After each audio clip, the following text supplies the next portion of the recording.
You said, sir, you would like to help me, but... Yes, but, I added, to help you with it would be sufficient that Dante did not marry her you love, and the marriage may easily be thwarted, methinks, and yet Dante need not die. Death alone can separate them, remarked Fernand. You talk like a noodle, my friend, said Caderousse. And here is Danglars, who is a wide-awake, clever, deep fellow, who will prove to you that you are wrong. Prove it, Danglars. I have answered for you. Say there is no need why Dante should die. It would, indeed, be a pity he should. Dante is a good fellow. I like Dante. Dante, to your health. Fernand rose impatiently.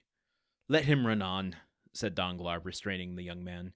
Drunk as he is not much out in what he says.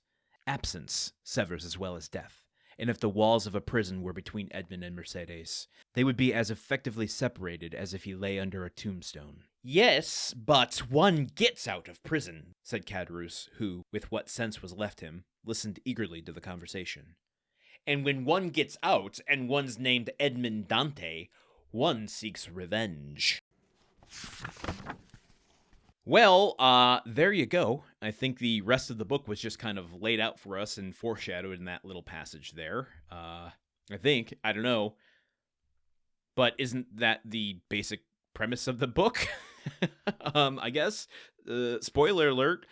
No, we've got a long way to go. Many surprises ahead. And besides, you know what?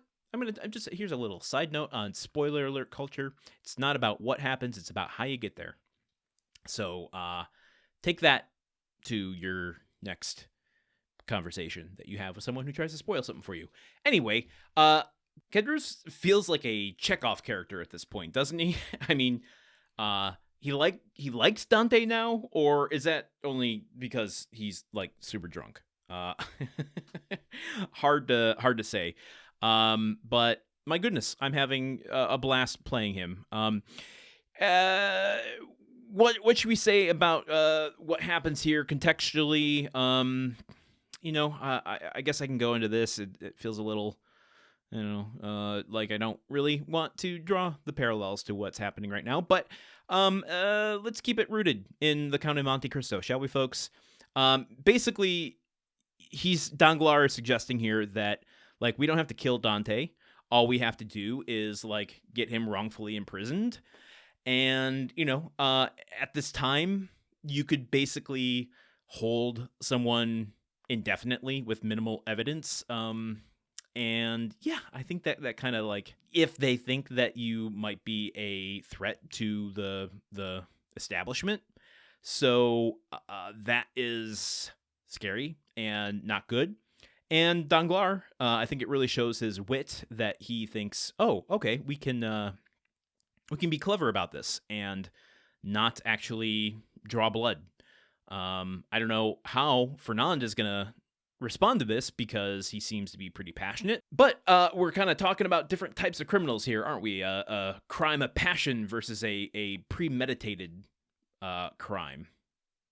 Interesting. Okay, well, only one way to find out, and that's to continue forward. Here we go.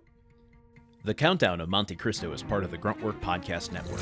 This show is produced, edited, and hosted by Landon Solano. The original text of The Count of Monte Cristo by Alexander Dumas.